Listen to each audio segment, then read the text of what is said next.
Hello, everyone. Thank you for joining us for our conversations around good. We love bringing people together to talk about good things that are happening in communities. And it is Juneteenth, so we want to celebrate that. We want to celebrate our differences and our ways that we're similar, and we just want to honor that today. So thank you for joining us. When you're listening to this, it probably isn't Juneteenth, but you can still celebrate that, because that is a great thing to connect with people around you, especially people who don't look like you. Go hang out with people who don't look like you. That's totally okay. So I want to introduce you to our guest today. We have Abby Ropp, and Abby Ropp plus one and a half. Kind of 1.5, sweet little Virginia Joy, also known as Gingy. And we have Miss Lula Manderscheid. Did I say it right? Manderscheid. Did I say it wrong? Forgive me. I'm so bad. It's okay. So real quick, ladies, go ahead, Abby. Let's start with you. Give us the 60-second snapshot of you. Sure. Originally from Kansas City. I married an Okie, and that's what brought me down here. Adam is originally from Bartlesville, and he drove me here in the middle of the night while we were dating and said, "You have to see Guthrie. It's gorgeous." And in the middle of the night, we came all the way from Tulsa and looked around, and I fell in love with it. We both love the architecture. We love the history. And so in October 2016, we moved out here. And then in May of 2018, we bought the train depot and have been remodeling it ever since, and intend to put our photography studio in it. And then we do events, and it pays host to Gage's Steakhouse. Awesome. Thank you. If you've never been to Guthrie, you need to come by and go check out the depot and see what they've done in there, because it's absolutely beautiful. And you have Abby plus 2 now, because I see Shoeshine. Hey, Shoeshine. Yeah, there's Shoeshine. Shoeshine. Hi, Shoeshine. If you live in Guthrie, you've seen Shoeshine. Shoeshine's famous. That's awesome. Okay, Lula, tell us about you. Miss Lula, tell us about you.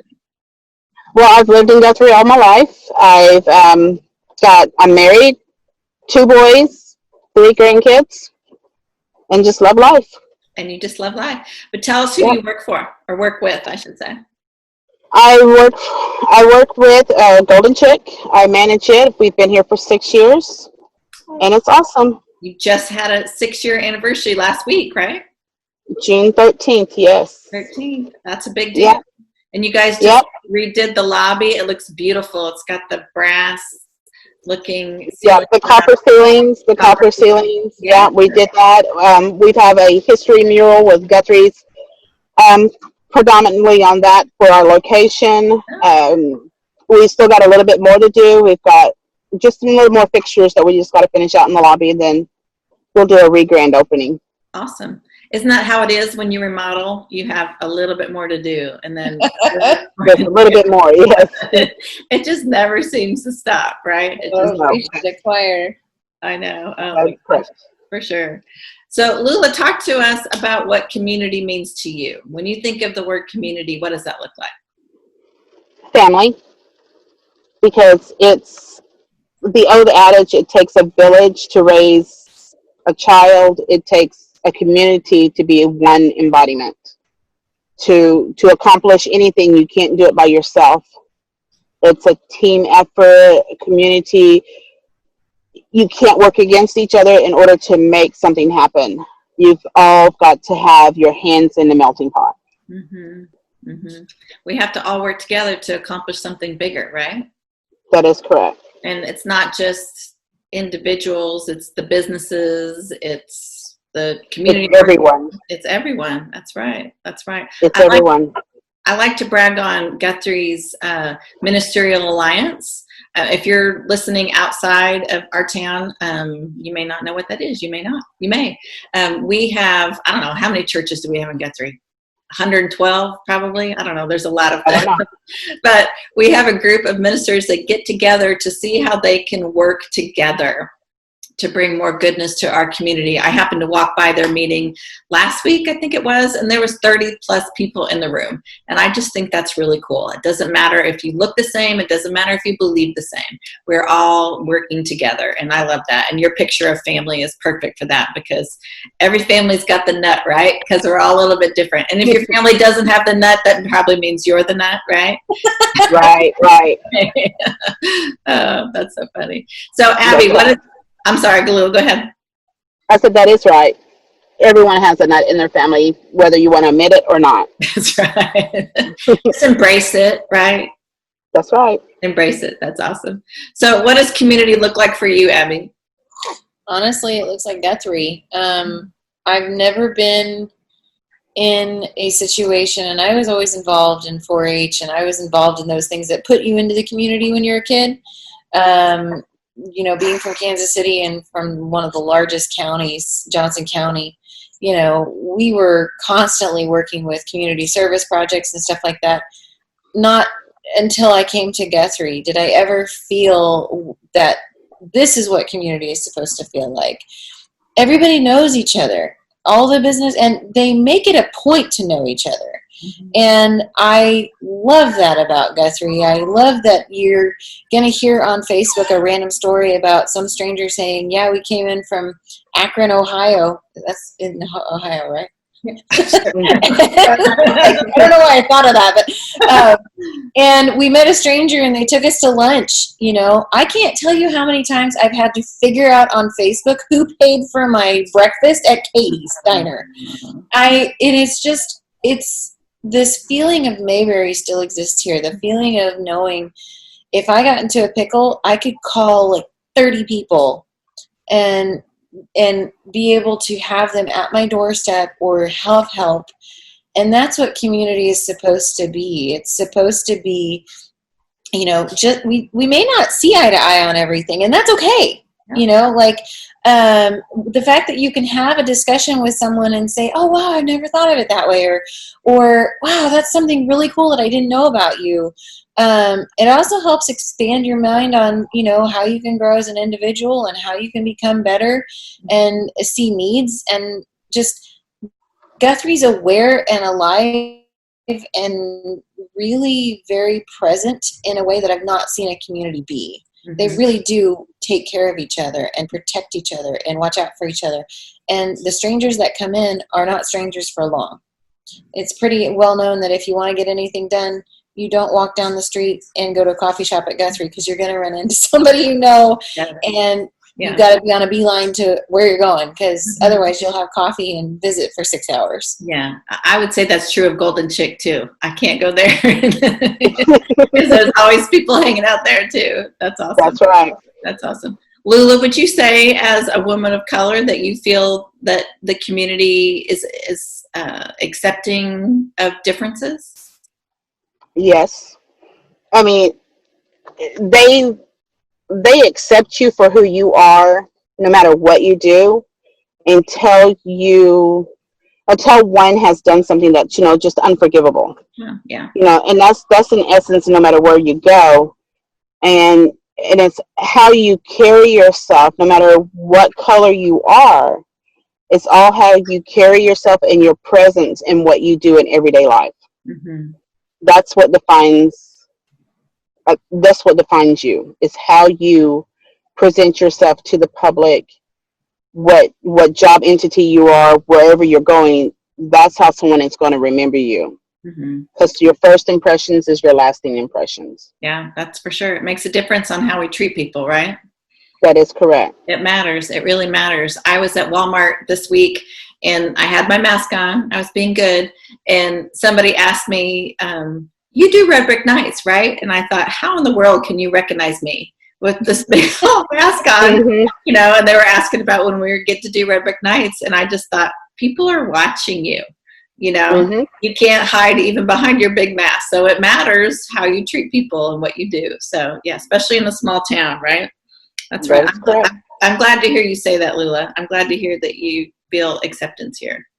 So I love to brag on Lula and Golden Chick and what they do in our community. I like to describe it as being in the trenches, because Lula and Golden Chick, they don't just give annually or monthly or whatever. They give daily to people in need. So talk to us a little bit, Lula, about what that looks like for you all. What that looks like is that it doesn't matter what we're doing. We will donate at the end of the day or the beginning of the day our items that are left over, from our fried chicken to our roasted chicken to macaroni and cheese that we might have just maybe served one serving out of. We don't throw anything away. It goes to someone in need. There's always someone there that needs something. If we hear of a family that needs something, I will generously try to go through someone, Hetty or Jason, and discreetly donate a meal to them. Mm-hmm. So that way, because you never know what has happened, what has made them that way. Mm-hmm. It could just be as simple, they've lost someone in their family, they don't know what they're going to do, they lost their job, whatever. You can't judge anyone because you never know what day that could happen to you. And I'm a firm believer in what you do will always come back to you tenfold. I'm not one to sit there and brag about what Golden Chick does, because I like to be in the background. And that's why I like to brag for you, because somebody needs to talk about all the cool stuff that you do. So you give every day to the Lunch on Noble. Yes. And isn't there another? What's the other? I can't think of the other name. It's the Neighborhood Hope. Oh, Neighborhood Hope. Yes. So they're essentially not, some of them are the homeless, some of them are, but some of them are just families in need who need some help. So yeah. But you also talk to us about the school year, what you do for the teachers who work so hard. Oh my goodness, I can't even imagine. Every Friday we donate 7 meals to the teachers and the principals. Mm-hmm. During the school year, and then I donate for the back to school registration, where everyone goes in on those great days. I donate for all of the participants, the teachers, the administrators. I do their meals for them, and when I remember, I will do something for the administration building. They don't know it's coming. It's just something we do out of the blue. And I love that. And I love when I was at the chamber to be able to deliver those lunches to the teachers, because they're always like, yes, it's so exciting. It just makes you feel special. So thank you for doing that, because, teachers are some of the hardest working people in the world. They are. And the most underthanked. Is that a word? Can we say that? I like that word. Underthanked. Yeah. Add it to Webster's. It needs to be what. There you go. The teachers and our first responders, to me, are the ones that are left out of a lot of things. Yeah. And they need to get paid the most, and they don't. For sure. I know. Abby, talk to us about one of the most important things that you've seen in the community as far as giving back, and like maybe some people outside. I want to hear about you. I want to hear about what the depot does and how you guys give back, because you guys do some unique things, which I think is cool with your venue. But what is something else that you've seen in the community that's been inspiring to you, that you've seen somebody else give?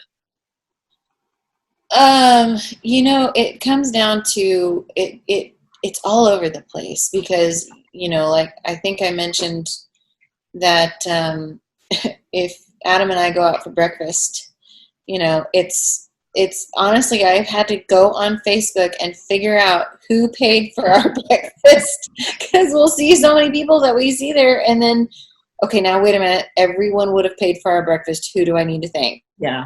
You just thank them all. And then, I know.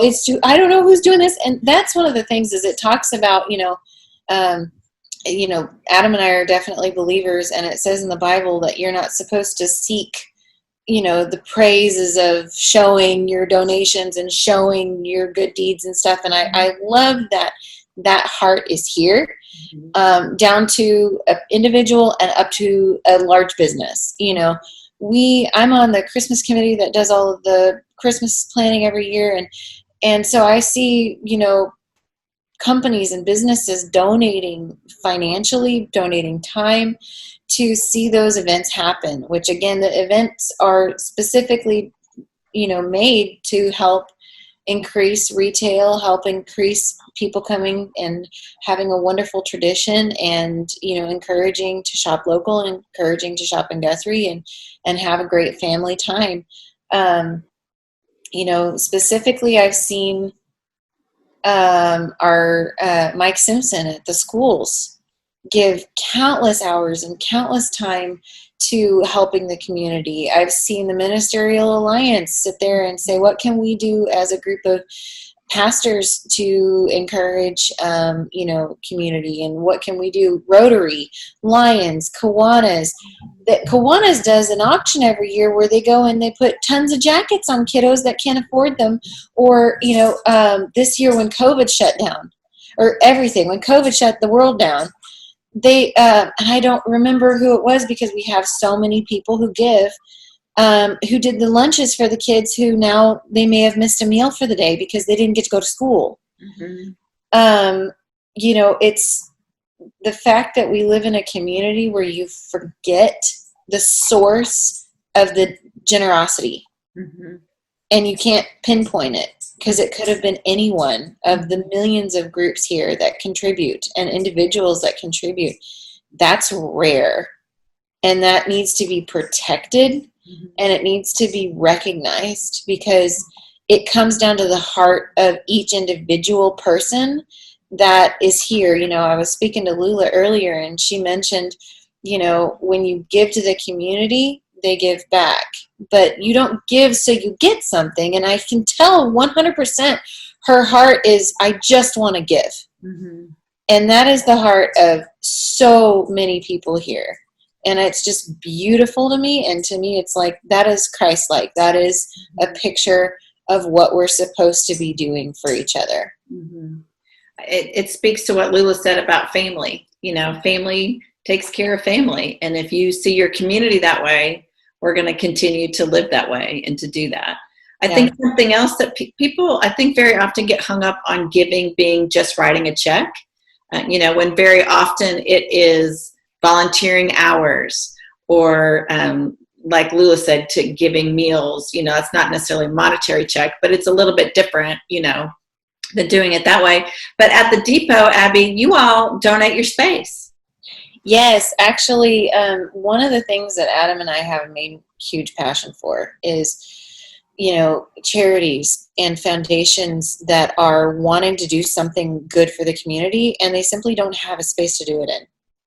And, you know, yeah, you can go to a space, but that kind of messes up the whole point of a fundraiser.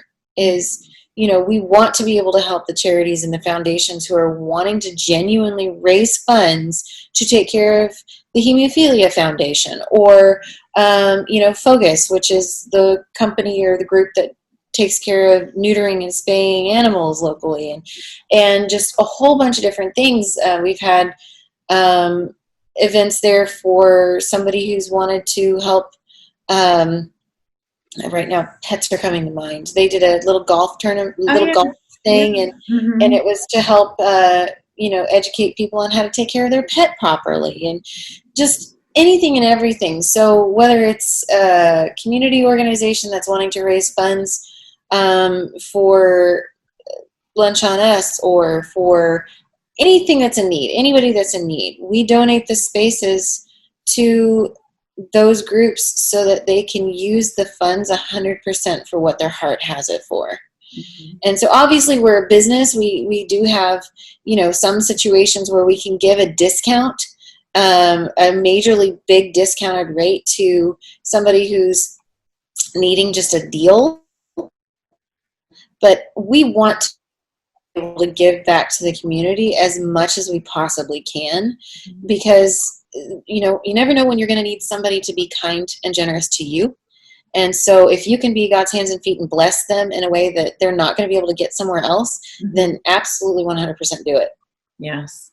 Well, I love that because we got to get out of the box when we talk about giving back. We got to think about what does that look like? And that even just looks like being kind to the person you don't know on the street, or buying somebody lunch, or, volunteering. I mean, things, especially in our town, would just completely shut down if all the volunteers stopped showing up, because there's a lot that happens here. So just think outside the box, people. Think outside of the box on your giving.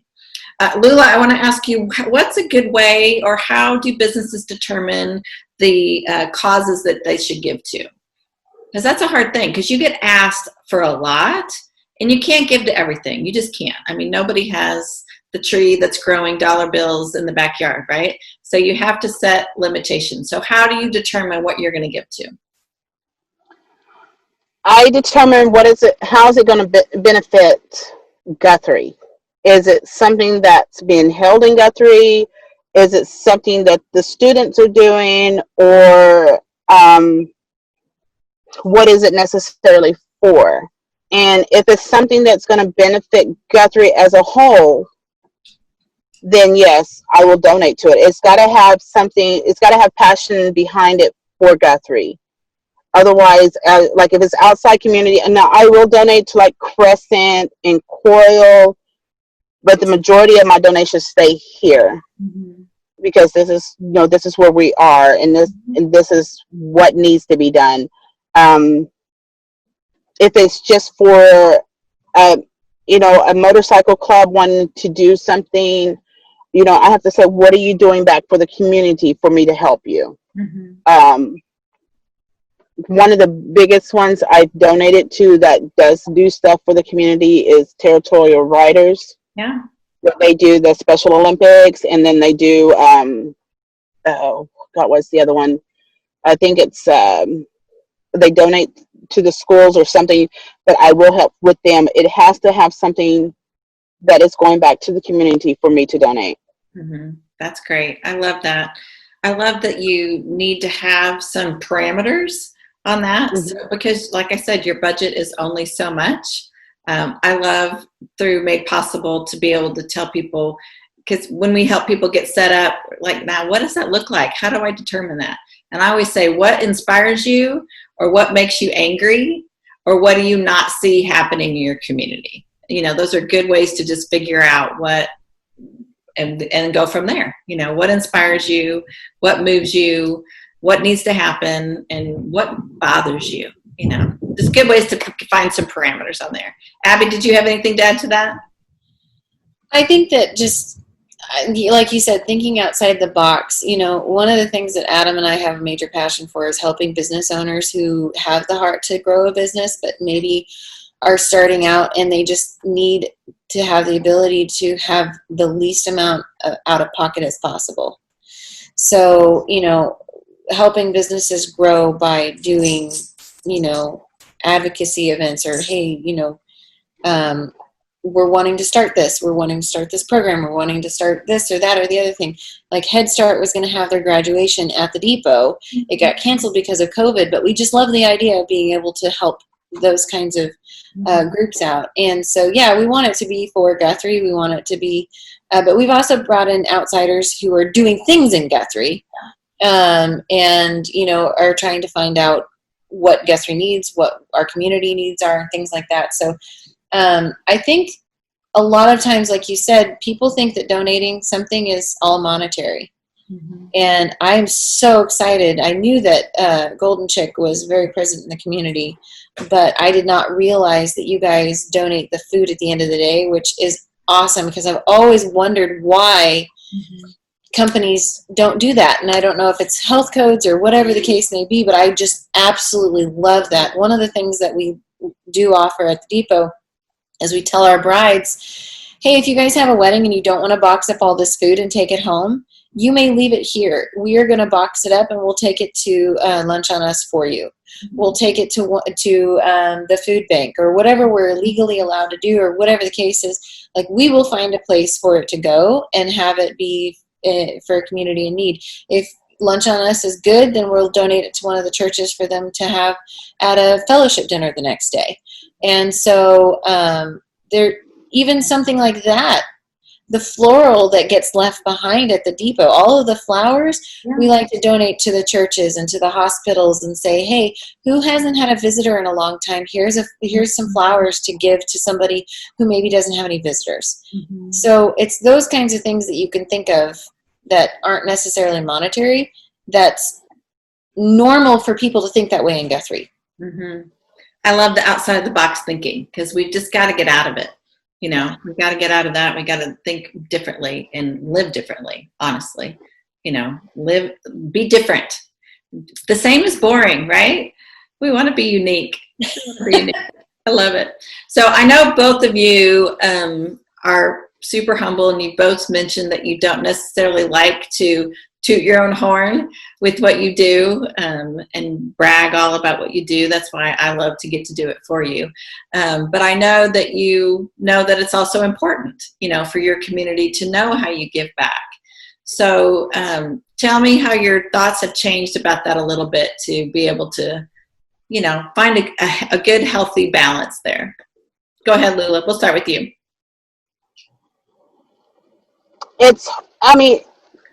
The challenge is just to make sure that it's equal, that you're not just giving to one certain group all the time. Mm-hmm.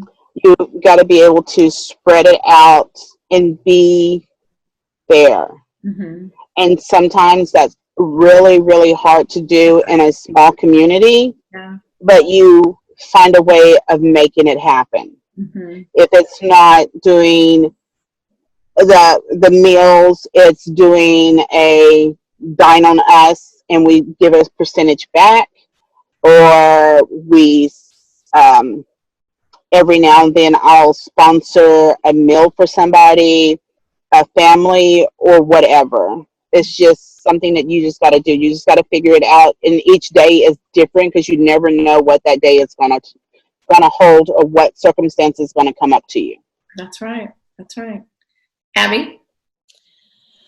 I mean, obviously we run a business, and we need to make sure that those needs are met. I think that what we do is we look at every individual situation, which is one of the main reasons. Like, I just love the idea of Made Possible By, because what people can do is then let us know, this is what my event looks like.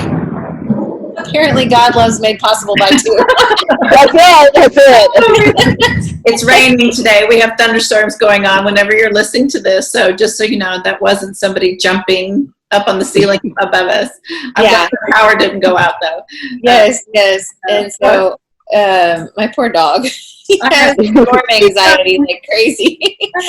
But I think, you know, being able to know what the need is, have a way to be able to quickly see what that is, and know what type of event something is, and know how we're going to be able to help them. Mm-hmm. Whether it be, okay, this is a charity, it's 100% for a fundraising situation, you know, then we can go ahead and give that time away, and or give it at a discounted rate, or whatever the case may be. We are always looking for those kinds of situations and opportunities.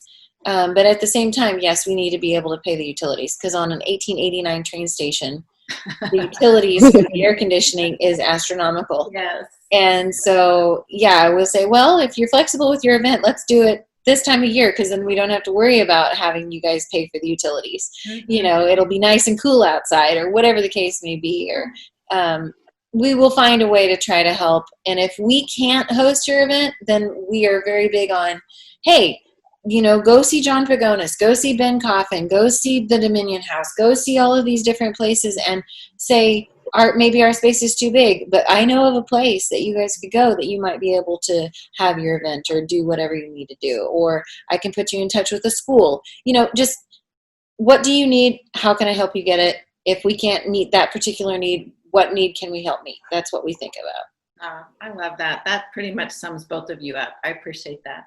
If you wanted to, those of you listening, learn more about the Guthrie Depot or Golden Chick, you can go to madepossibleby.us and click companies, and it'll take you down to the pages where you can find the different businesses, and it'll show you about their company. It'll show you their social media links. It'll take you directly to them. It'll show you their values of what they give to, and it'll show you everything that they've given to in the past. And we love providing that platform because people need to know about what you give to. We found a statistic recently that 68% of people believe that giving back to the community is the most important attribute of a business. That's huge. That's a game changer. You know, people need to know what you're giving to. And millennials take it even further. They want to work for businesses who are giving back to their community. So it's important to get that word out there. So ladies, I want to thank both of you for being involved in your community, for giving back, for thinking outside of the box, and for taking the time to share with us today. I appreciate you, Lula, sitting in your car in a rainstorm today doing that. I know, and Gingy gave up on us about 20 minutes ago, Abby. She's just, look at her. She's just backed out. Yep, she's out. She's like, thunder, what's thunder? I don't care. Although shoe shine's under your bed somewhere, right? He's under the couch right now shaking. Yeah, he's going to give him his anti-anxiety medicine. Uh-oh. That's awesome. Well, thank you all for joining us for another Conversations Around Good webinar. Please join us again next month. We say at Made Possible By that we love making good loud. Thank you, ladies, for joining us today.